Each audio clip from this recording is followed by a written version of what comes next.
Kwaba from Great Commission TV so adwumre no sia abo omaimu ene amahodo bi so ensem ne aboabo no ato ne dense Paramount News yete eba beso mo ensem ne doso ye papa de beso mo nwure yi de edimo akote bi ene se so afo ya ohwe fisem so de atodwa ya wo kire se wo man wo bomodi bia se de beye na eha ebeye wo man a efa ne nubone a ye nsoso so kra ewe man mu ye do be ko GRA fo wo mo asoye na wo mo dia to dwase se yi de ba be fa abefu kwan so na empono ya jeje eto ewo oman Ghana mu openi a wo gina China oman no anamu ewo Ghana man mu ade atodwa ya wo kire se wo hwe ekwan ye tu fo magudi ya de se China fo bibebe na enyo monko ya na Ghana fo bi edifa bi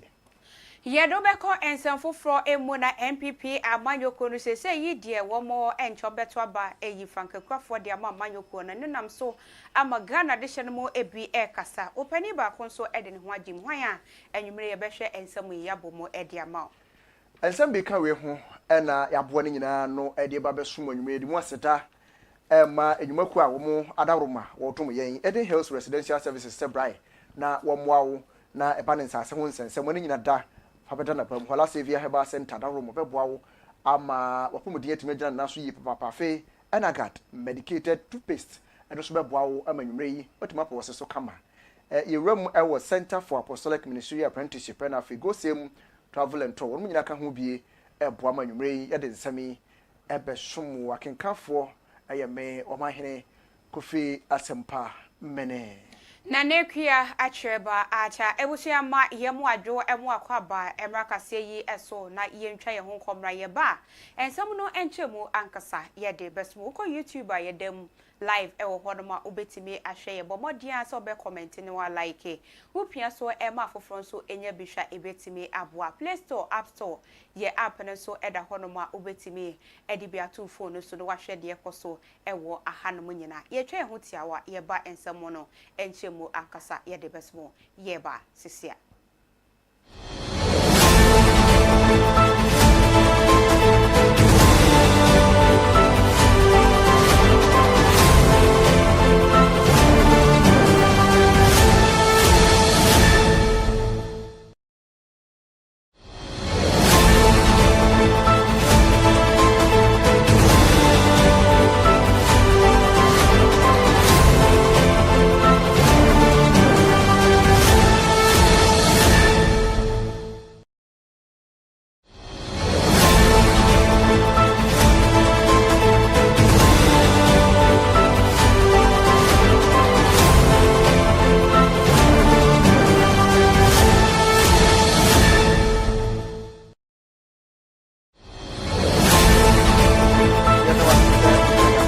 samnase na yenwramwe na graduation sonko akoso ya na parade and afi department ceremony edema basic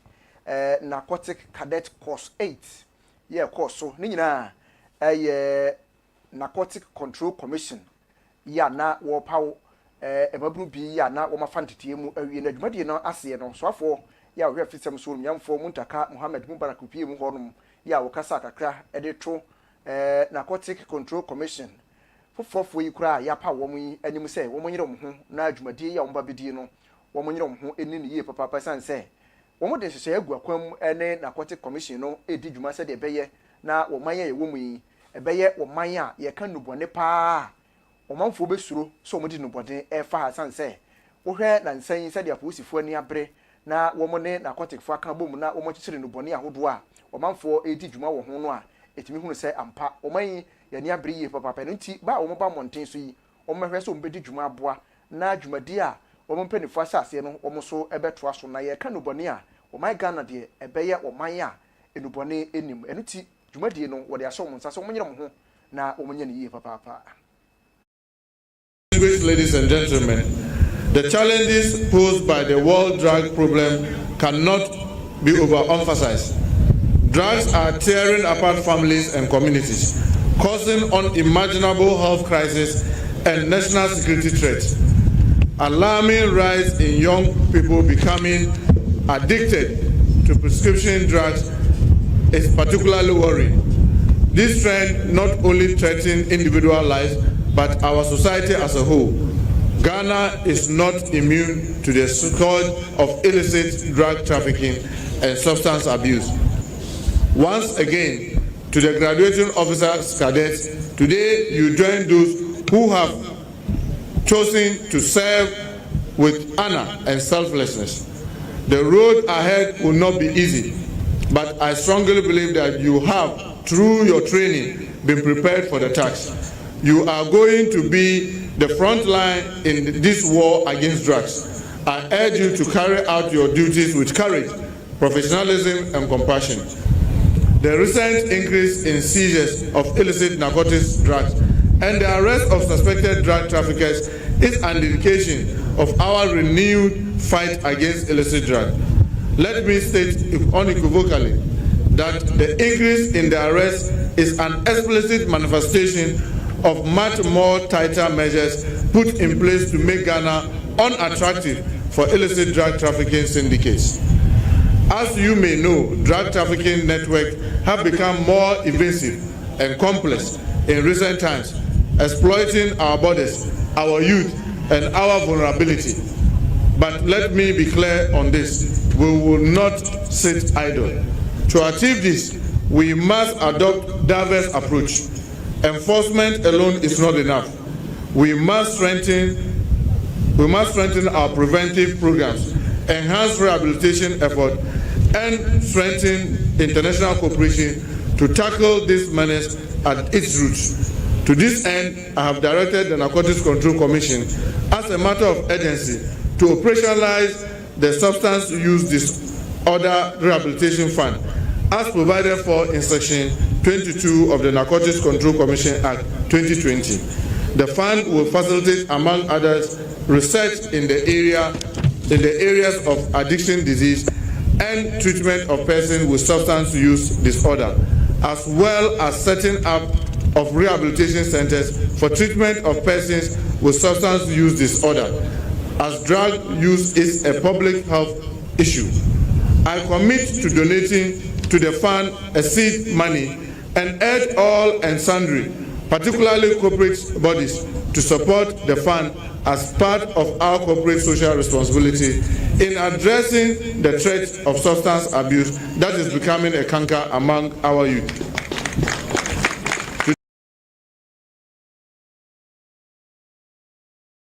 Rama Ramuntaka enono yenko ensamfo fro emu.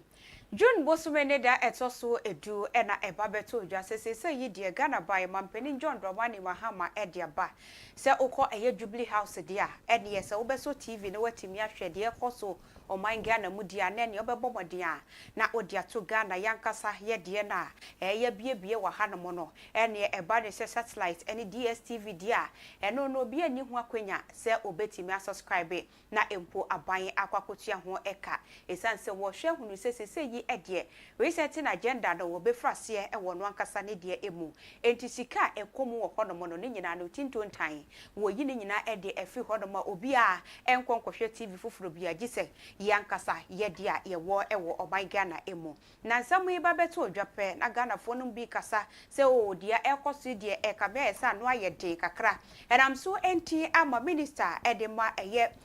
government communications onmonyafo Felix Kwachofosu ene wabomodia ekopiemu ewe sister station ba koso ene wode atodwa ekiremu se mampeni na ne swade hunu no so wode ba eya Ghana fo yenya abotere ema no esanse bibibia wo ye bia no wo ye se Ghana no da chibi no ye betimi agina ye naso epiem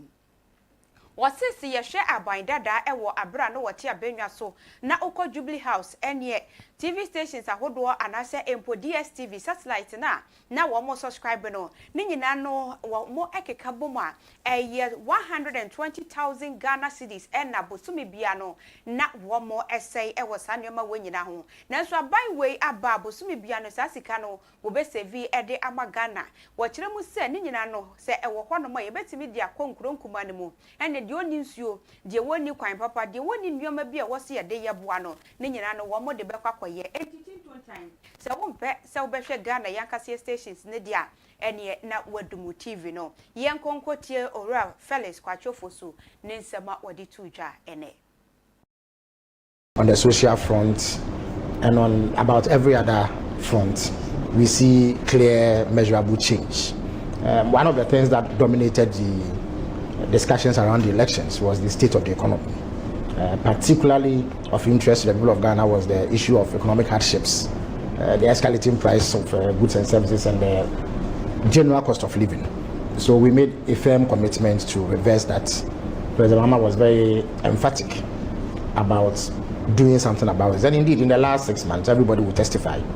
that there has been, at the very least, a significant slowdown in the way that the cost of living was escalating. Everybody sees that significant stability has been brought to the Ghanaian economy. All the important metrics, inflation has come down. Only yesterday, the Ghana Statistical Service announced that producer price inflation has come down to 10.25% or so. Inflation itself is hovering around 18%. We expect it to come down further when the next set of data is released. Our public debt, which was a major concern in the past, owing to the appreciation of the cedi, has come down by at least 150 billion Ghana cedis. If we check our budget deficits, which was also a major concern, we are now in the region of budget surpluses, at least from the last statistical bulletin that the Bank of Ghana put out. If you look at the general price of goods and services on the market, you find a significant reduction. Fuel price has gone down on 8 consecutive occasions since the beginning of this year. Several items on the market have reduced. Many manufacturers, those in the brewery sector, manufacturers of iron rods, and other important commodities have all had costs to reduce their price, and this reflects the general improvements in the Ghanaian economy. Of particular note has been the performance of the cedi, which has gained sufficient grounds against major international trading currencies, particularly the dollar. At the last reckoning, the cedi had gained close to 25-26% on the dollar, and this has been the result of deliberate government policy, in that we have moved to address what was the underlying problem that led to the rapid depreciation of the cedi under the previous administration, which was the issue of demand and supply. There simply wasn't sufficient foreign exchange on the Ghanaian market, and therefore whatever was available was sold at a certain premium. Now, through the gold board arrangements, we are having sufficient liquidity in terms of foreign exchange, and that is what has accounted for the cedi's gains. We hope to maintain that, so that in the medium to long term, Ghanaians reap the benefits from this. Only yesterday, the Minister for Education was here, and he gave a tall list of interventions that have been introduced in the education sector. Opinion wono na ejina China oman no anamu ewo Ghana man emu na watase ene sentrofo di nkomo na wakasa de afa kwan ye fa so etufu maguti wabra emfamra kwan so ewo man mu ne titire ya na womanfo do na na etenetene wonsa ewo China de hye ya womo oman mu eso se womo na edimu ntintima pa ya womo tufu maguti yi ya emfamra kwan so no na wakasa yi hu anu a wo kire se ya na womfa sobo no emmo ne kromu China fo bebiri sanse China fo a womo to omman mu so mo ba ha se ombe permit na womo de atufu maguti a enya de a ye de bema womo ne titire ya na yetimamufo no a ene kire mo kwan sanse China ni a wo ba wono wo kọ ba bi te se ya kuma wo kọ akoye galamse ya wonim kwa yire mpo age se Ghana ni ene be so ne nsa ede na kọ enu nti se ko ba ne se ya ye mfa ho so bo ne mo China fo bebiri ya na Ghana fo no ye nso ye di fa bi ene nam so ama galamse ya ye presi betu ase no ye ntumi entu ase mfamfiri oman emu. The reason why when people say Ghanaian Sea, they normally equals that with Chinese, but actually it is not Chinese who, it's the issue is not originated from Chinese. I mean, you can see those mining, Chinese people cannot get the license, cannot get the permit. It's the Ghanaian people who draw Chinese people over here, and some of those people who are even caught red-handed, even though they are caught red-handed,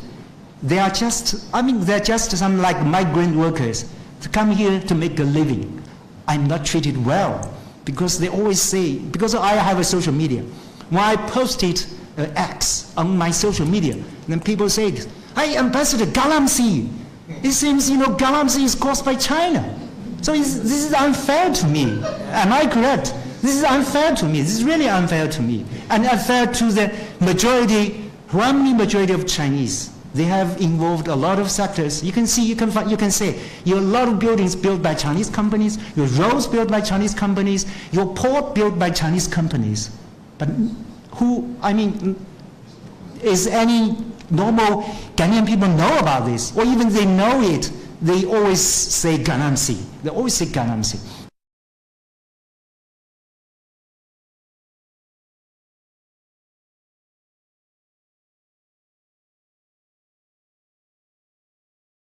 Na ene I don't know what chiremu says obi anche China for se kwaye wa hadomanya de ombetimi akotu for magudie enti Ghana for no ye ka ho bi ena wo mo ekwache kwaye ni mo etu galamse yenko ensemfo fro emu na Ghana Revenue Authority ediaba se yi edie wo mo ba behwe na empo no abefo kwan so yafa eto ahodo no yetimi age ewo man Ghana mo yenyina ye nim se Ghana de eba ne to a wo mo chiremu ebi mu wo hono mo a wo mo ka dan na ya pa se yebeko akogina hono mo se ye dan wo mo ka no ene ne wo mo atwe wo mo nikura na so se ye de abefo ba ene wo te office na wankasa wotimi bowura hono mo na wutua wo mo gidi se beboa ama sika hodo no yenya ede abo oman ne ho ebra enti wo mo chiremu adwumadi afei ena wo mo eba bepa ho entoma wo mo de nsamo etudwa ewa beko ene Ghana Union of Traders Association ye twaniti ase guta wo mo ene GRA4 ekopie mu na wopanipa wo gina mpanifo anemu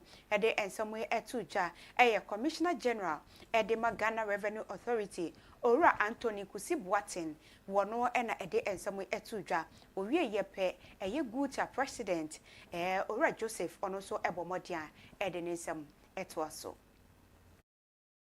Open engagement, and it allowed the executives to be able to share some of their concerns with us, and we had the opportunity to explain some of them. The core issue is that, one, we need to have continuous engagement, and we've agreed with them that ongoing we'll have quarterly engagement with them, so that matters that borders on their business insofar as tax is concerned, we can deal with them. Again, we have also mentioned to them processes or initiatives that we are undertaking to expand the tax net. And in this case, there are a number of their members who are not registered for taxes. And as GRA, we'll soon be launching what we call the modified taxation program. That allows us to be able to register a number of small and micro and individual businesses, and also work with them to pay their taxes in a more convenient and simplified manner. The way to go. If we continue to interact with the GRA, they will know our problem, and we also will know their problem,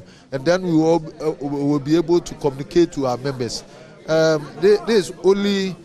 when we do this, that's where we will all succeed. It's a win-win situation for all of us, and that's why we've started this, and it's going to continue. He's going to do roadshow to come directly to the market centers to do education and also explain things to them. So, Justice Ukweku Akabuafo ede atudwa ya wo chese ya na ye ne nwanwa pa ese ebrani ya bridge bia yeto mamu a yese ye tretrem na ya tre kwan be fa so betete ya lawyer fo ewo mamu ne nso da ne da nyina ya lawyer fo ya wo mamu esua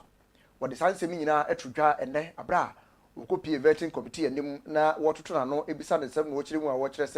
se wo hwe efiri afi asasea de babesi mebo so yi mu no ohwe akontabuo ya Ghana mpenifo akaka ne ma bomu na omabu a wo mo ekire se ya lawyer fo ahodo a ewo oman mu be se mpem duba akon na enso so emu be se mpem enwotwepe na ye adwuma ewo man mu ya ne ha dwene ye papa ohwe nkonta Ghana Bar Association wo mubu ede kire ya we ekire se ya lawyer fo ewo man mu esu pa enuti ya na ebraso se ye tetrim ema lawyer fo no etimi doso ewo man mu wo se ya ye ne nwanwa bebre pa se betuma ba se lawyer fo kotro nsohwe ewo Ghana School of Law afem betro bewie na edipa dodo ye se wo ma feli ya na enwanwa pa enu si sade o bibi wo ho na ye betuma ye ede asakra mu anim ye yenye na ye sakra mu. Are there enough lawyers in Ghana? And if your answer is no, what do you think can be done to increase the number of lawyers in the country? Thank you. Thank you very much, Mr. Chair. Well, the last count, the information I got, because I teach at the law school, is that between 1877 and 1963, there were 570 lawyers in Ghana. And I mentioned 1877 because of the Judicature Act. But from 1962 till now, as of May 2015, as the last call, I think the lawyers from 62 to May 2025 is about 10,400 and something. So in effect, many lawyers or lawyers in Ghana in total would be about 11,000 something. From the Ghana Bar Association portal, as I asked around, you see practicing lawyers will be about 8,000. To that extent, there are not enough lawyers in Ghana, because if you look at our population, then you have about 2,000 people to a lawyer. If I compare it to Ontario, in 2020, the Ontario population is 14 point something million with over 56,000 lawyers, which will be about 1 to about 7,700. So to that extent, no, there are not many lawyers in Ghana. So I think that something ought to be done. What should be done is for something for discussion. And you asked me what should be done. I mean, at this stage, we know there is the Ghana School of Law that train lawyers. There has been conversation that the institutions that train the LLBs should be allowed to do the professional. Ayenko and some for Emona Yadaswa Ejina Appointment Committee no one more ye ena mampeni nenko for wapa one more say yanto to one more ano ora justice akabuafo kwekutewia na edru ne so se wono so ebeko committee nanim na one more etimi atoto na no na enne no se de ebribia one more frase anopa no ne de no anko frase sa time no esanse empanifo ekire mu a ora Anthony kwabena Ray wono edekoye sesese yi ede wode injunction ekwakoto ora ne committee no enimu se oba no eye ora kwekutewi a ne nioma bi a wo ye no kra no ense mfatase ye de ne beko Supreme Court esanse ora Anthony ekiremu a wone no kohia ye ewo eye Drivers and Vehicle Licensing Authority DVLA wo mo court ewo abeko a wo mo mienu kokogina ye wo asamo eho nanso sade owura eye akaboafo keka na adwenkyere no na empo ne kasa mu no hunu se papa no sebe onse mfata se obeko Supreme Court akoye adwuma ho no mo enti wode krata akoma appointment committee ne se wo mo etoto na no a enya dia ebeye yie enam so enti ema ne che kakra nanso panifo etena se enna eye committee wo mo dwamtena nim owura Bernard Ahiavo wade to dwakire mu se ora Anthony ne krata ne de wo mo nsa kande ne so no ne nsem bia wo tworo ye tintimu ye ne de sebe eni nyina so bia ensam no eba ye wo DVL no wo mo de afa ba bia wo se wo mo defa aka nsam ya mana kwakoda enti enya fei na wo besan pedi asem no e de aba committee nanim enti ne hu behia se wo mo bebo na asem na to agu na empo ora justice akaboafo tewia eka ne di hu wo mo etimi efrase atoto na no enti si wobi kogina ba bi se wonse mfata so obeko Supreme Court dia ene wono Bernard Ahiavo de wontimi enyina owura Anthony nensamoso na wommo papa no ensan ya na se wonyino emfi eye krata aban edebre no emu yenko enkotie owura Ahiavo nensam sede okano against the nominee, His Lordship Justice Kwaku Tewia Akabuafo. The committee, in considering the petition, realized that the petition was based on a judgment entitled Adolf Seviers, Ghana Limited, represented by the petitioner Anthony Kobana Raoul as the plaintiff versus Drivers and Vehicle Licensing Authority as defendant in the High Court's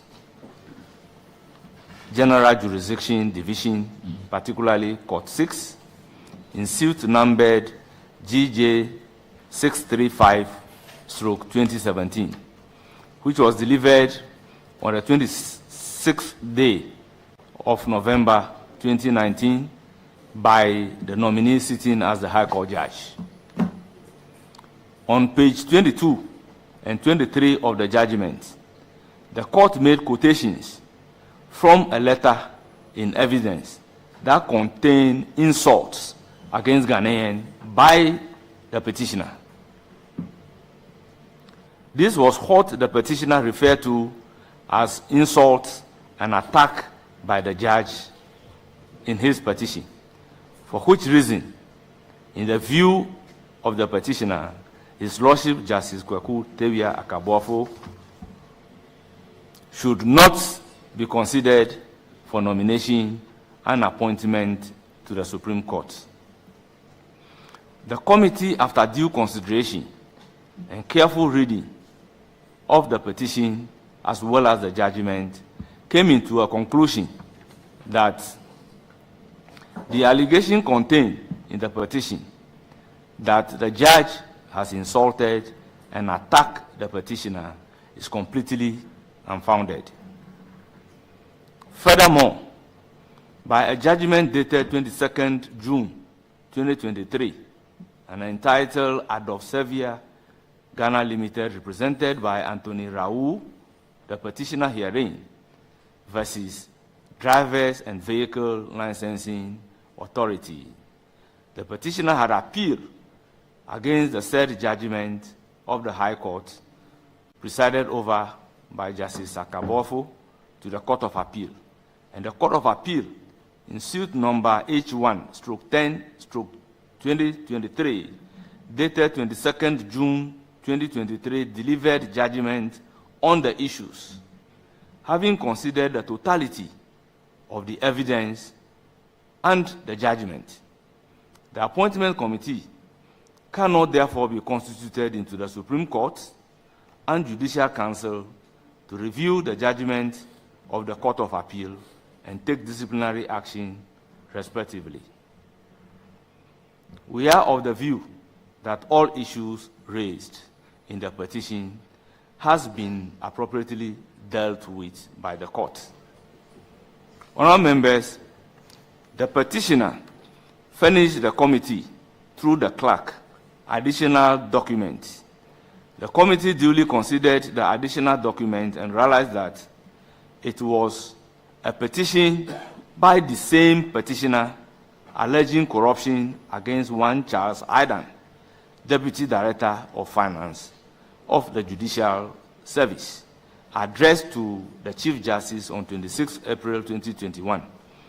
The Chief Justice investigated the matter and found no wrongdoing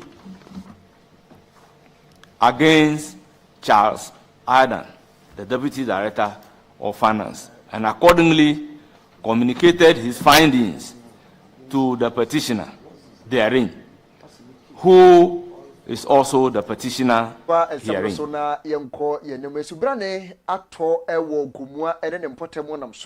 Amomanfo be se dunsia de enso yi atuom edomu afrum afifie mu a ayare hosem pa na emrase bedwane de ma womanfo wogumua east onyanfo Desmond the graphs petu akopie mu ho akoye mu aye wokoya okura nsem mattress ahasa afi mosquito net nso wo ha ena afi emo ene anwa ene emo yikutuku be saduasa ene anwa ekanka ho so omonye na animanim ye wo mfa wei enso anu kakra kopim se enema ahodo ebetumi aba wo nsrapan mu na wo konye ne nko ene koye na atorenche mu aboafo penikwa nkyerefo ya na bedi akire eka ho bia wone no ekoye na mo koye nipa dunsia ya esoyi atu mo afiri wo mafefie mu no wo mo ema wo bia Ghana cedi empemi no se wonye na ademanim ye wo mfa mpe babi enkwakwa wo ho ansa bibi wo ho na empenifo be ya watumi abeye de aboa wo mo ya bano oya 300 ya abramo mosquito net 300 ya mamo angwa 60 cartons enema okika ho nti ye besre na wa hwe acha mamo ana kokobo ana enyida wonsam bi mayende de bia yeti bia aye no de nsu nam ho no nke nyumenyum ya yenye ya adwene de ye bo hwe baby foforo na yetu ya eden ya akotena osande ye kor kakraba o ye kohwe baby nsunu ne dan ne mu no oduru na akoko ade bi owo dan ne mu bia sai ni TV ne nkungwa na ade na me bisa ne de last year sa no tia no se an na afi nso osatia nti mpan na betena ha made bia wonda mabesei apeska foforo ede ato na asan sei na apeska foforo abrabo ne yendama ne nyeden ne nko wonyim nti ode mienwen de be fi ha prekope na ato wadwenum nti me de ma samili ye afutu ama obia ama baby ate no ahwewe ye. Yeah, Honorable Desmond Igapetri, any DC Nana come. I mean, I'm back because contractors now we do contractors now promise us on my excavator no na yakoyi and we yakoyi insonumu send be ya inso kwan no ba na inso na be fire but you see the problem challenges are you face no omo si dan e wo inso kwan no so on na ha but any engineers na ko rounds you be make sure say nimia you be make sure say omo sisi dan e wo inso na no you be make sure say you tu omo efio say bukwa na you be bu na oman no anya found here you be ye enya minipa.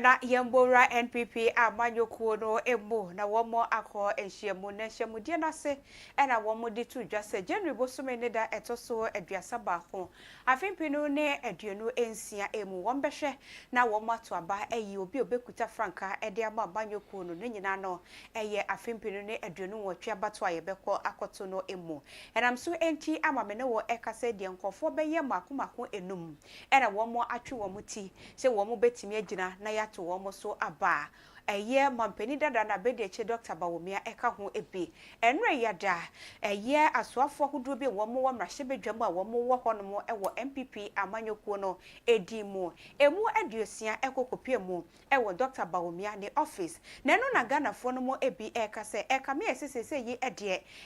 womo hwe hunu ne se Dr. Bawumia na womo ede ne eko ebi nso se womo de ne kwa nyade a ebetimi aboa esanse womo hunu se 2024 wentimi ending kunim enka womo ede Kennedy akompreko Japan koya anka ebeboa wei enam so ama constituency secretary ede ma the New Patriotic Party ukobia West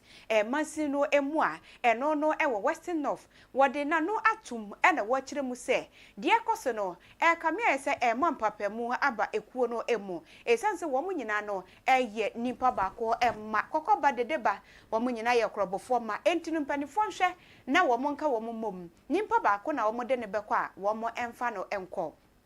eno ena ebetimi aboa eye ora Richard Ben Dazi wono ena eye constituency secretary edema eye Bia West mansino emu yenko honom anopani sembia wone semtwafo ekyeye no yenko na yenko tie bi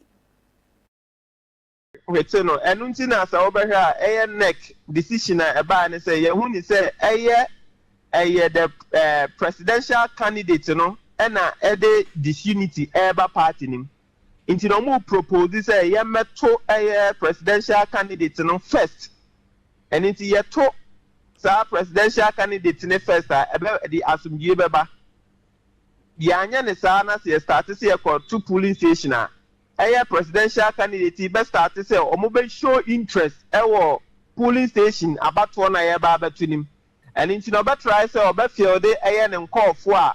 omobe polling station ho ne nkofo a ewo constituency ne nkofo a ewo region ne nkofo a ewo national and inti na ya starting ni say ebio se wokọ adesuamu nso a say you say assessment why they say ya assessment obi a odi tumi ahye ni nsem ono na wo assess no inti the current electoral college polling station executive, constituency executive, regional executives, and national executives no yen say access to me ye de share ye mpanimfo bi nsa And it's a proposal na ba say yen koto aba no ewo from presidential and descend embra down. I think that it is a step in the right direction. Said there be a bit me access you me because mobile campaign or more day or more objectives and in some more person or more deba at the back party no at the 2 year any gina so at the 2 about them or and into say ye per se access ni ehun se nipa no 2 million de man no oye otumi ye abcd to say the okan na ye renew say wantumi anye abcd na okan say obeye na delegate decide say omobeto etia no ana say omobesan atwa no so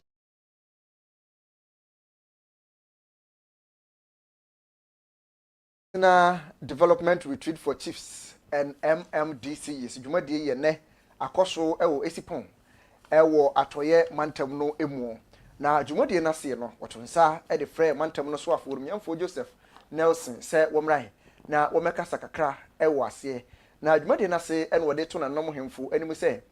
ekwan bi a wobefa so na de obeye ama watimi wakame ye ekoso wo hemfo ntam ewo atoye mantam no hwɛ na wonsiesie ne nyina san sɛ so man bia bɛkɔ nanim ɛwɔ mpuntuo mu a ya na ɔman no ehia somdwe na wɔhwɛ sɛdeɛ watimi wakame apagya ne mu ɛwɔ nanamo hemfo entem ɛwɔ atoyɛ mantam mu na ɛma atoyɛ mantam mpuntuo ɛka kyiri paa ɛde ti kwa bia nananom bɛfa so na wɔbɛsiesie wɔn ntam nti no waso bia apagya ne mu ɛwɔ nananom ntam no wɔnhwɛ sɛ wɔbɛsiesie na boa ama mpuntuo yi a wɔpɛ ɛwɔ mantam no atimi abantentem paa. Then it is important to note that development thrives in an atmosphere of peace, and where conflicts arise, it impedes the development potential of any region, Western region not excluded. I'm particularly worried about the numerous chieftaincy disputes in some traditional areas in the region, and I want to use this platform to plead with Nananum to work through the judicial committees of the traditional councils and to use mechanisms, processes, and any other legal means provided for in the Chieftaincy Act to resolve most of these disputes. We had a meeting once, I don't want to mention the president's name. He says, Nana, I'm assuring you that every penny from the oil will be used to construct the railways. We don't know whatever happened to the money. In 10 years after this oil, what has happened to us? What has happened to the economy here? We have a port, and yet the city seems to be dying. And meanwhile, we are busy building a railway line to, what's the name of the place? Boankra. What for? Who brought up that idea and why? If you want inland ports, the water lake is there. Yeji and so on and so forth. Ketekrachi and so on.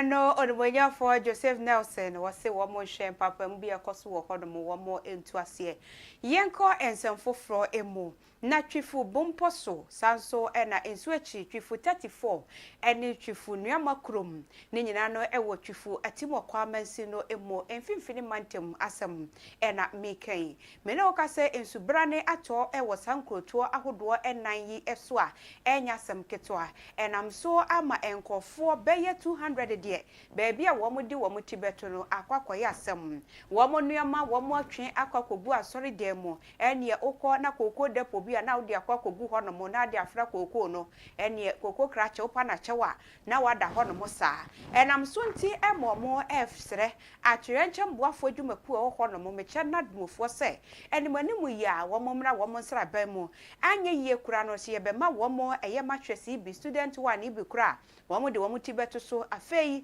Adriana won't benya be a day aqua one yam any imposement a hoodwo I won't bet media young waka crabby nen when we one baby edi wo mutiatoa enke beboa wo papa enti no wo mo edi adesede to nadmo director or honomo eye ora James Pra enimu se enimanimu ya wo mra wo mo sra bemu wo meboa wo mo esanse baby a wo maduro no wo mo ehia emoa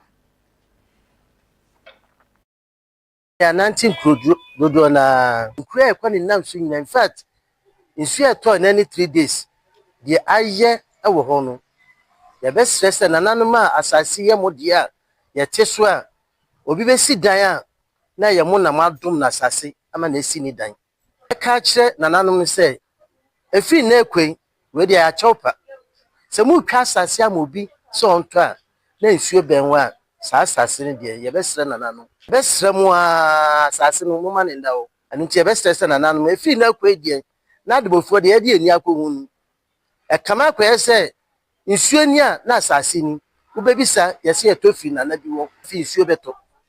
especially central region one of the regions nsuo betumi ato kese me tu timemfo fo se nsuo na beto no wa wonim se wonti bebi ye nu tu hofo anyesa nye na di be baga na ha no in fact anya asem papa ani nti obi anhwe no ye wa bra nsuo ebe start na yi ni tri enne yetumufo se muntumufo na nsuo ne to ebeto no ya hwe ne ya enkoye me dan 3 rooms ani na ebubu me oba ya sabi mikita nkwala access menyi ai wo fa na obanyi bia a ohwem this and da menwoma nyina akwa me bag me scan adi na akwa te me sra ban ombo na ombo am kakra na me ye mombo na ne da krampo me ye ba bi manda ti ameka san de ye ni bebi a yeda ndura se ye adunfo mu dum ye a nke ye bebi a yeda nti ye sra aban de esi no ombo modin na omra na omebuan ye se cement no de babuan ye o sa ye street no de babuan ye o bebi obabuan ye am yedi yeti beto no ye sra aban so ombo modin na ombuan ye da ye stranded da ye bebi enda ama asitiri mai basa ye bibia for isika ayila ni ade nti ye sra aban se momodi na weso ya asene da obi ne dan asema atitire emu na meda na meda no so na eye mpie mienu na eguruye nzese aban emmo chance na cement na bae no ahadwen pa ebu medan me badan ebu no me me kitchen se afa nwa me bebre kwanti me sra aban no ketu ebi ensa kakra bi obenya aboa me cement na iron sheet no on fe me boa me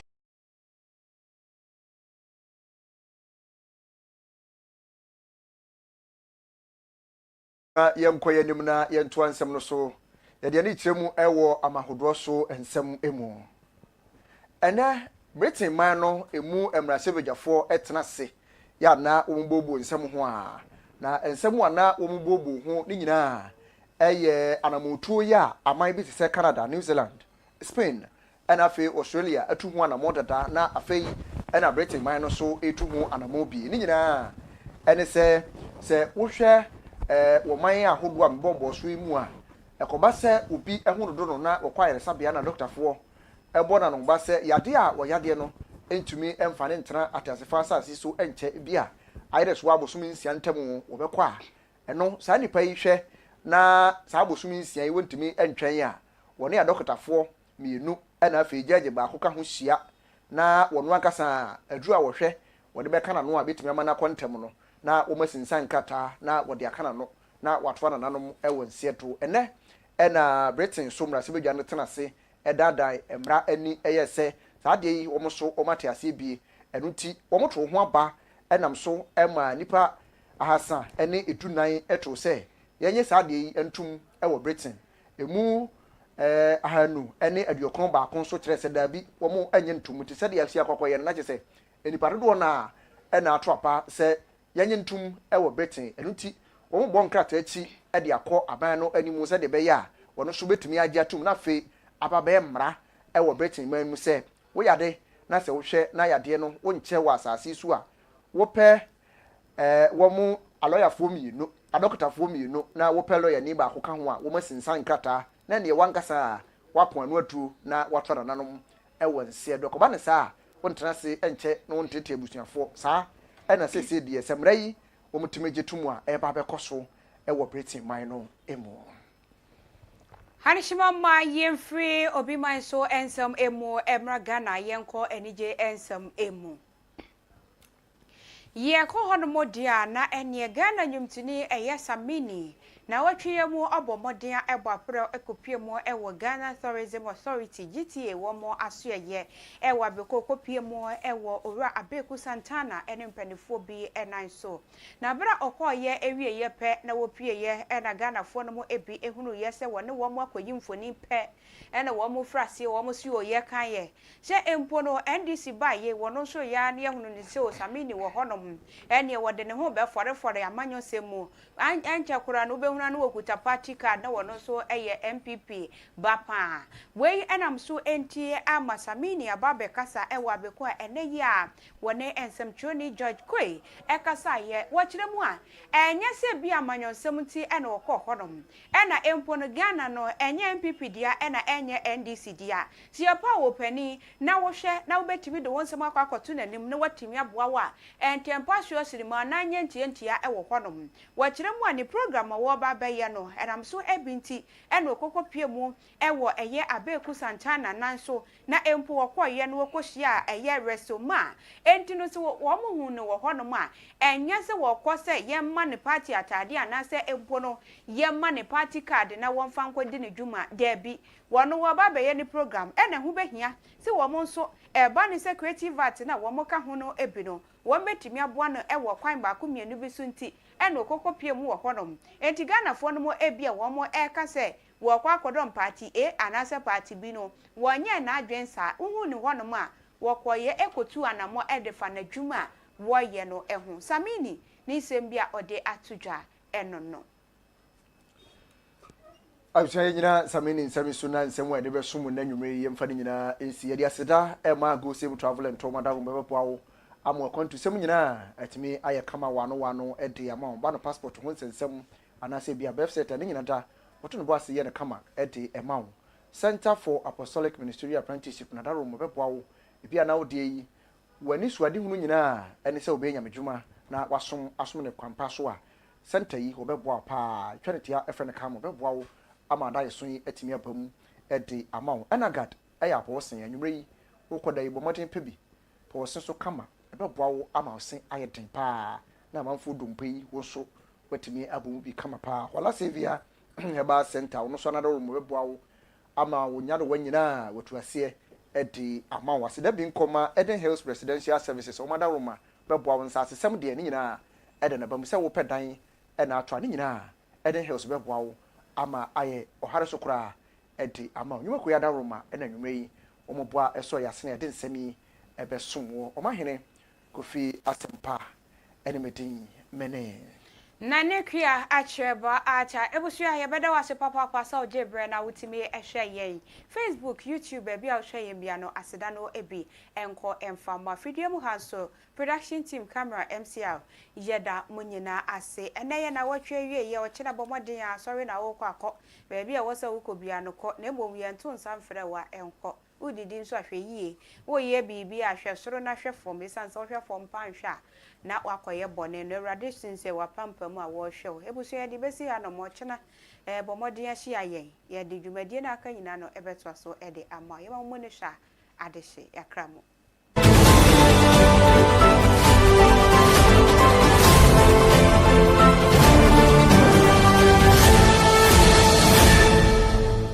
Anyano ne adafo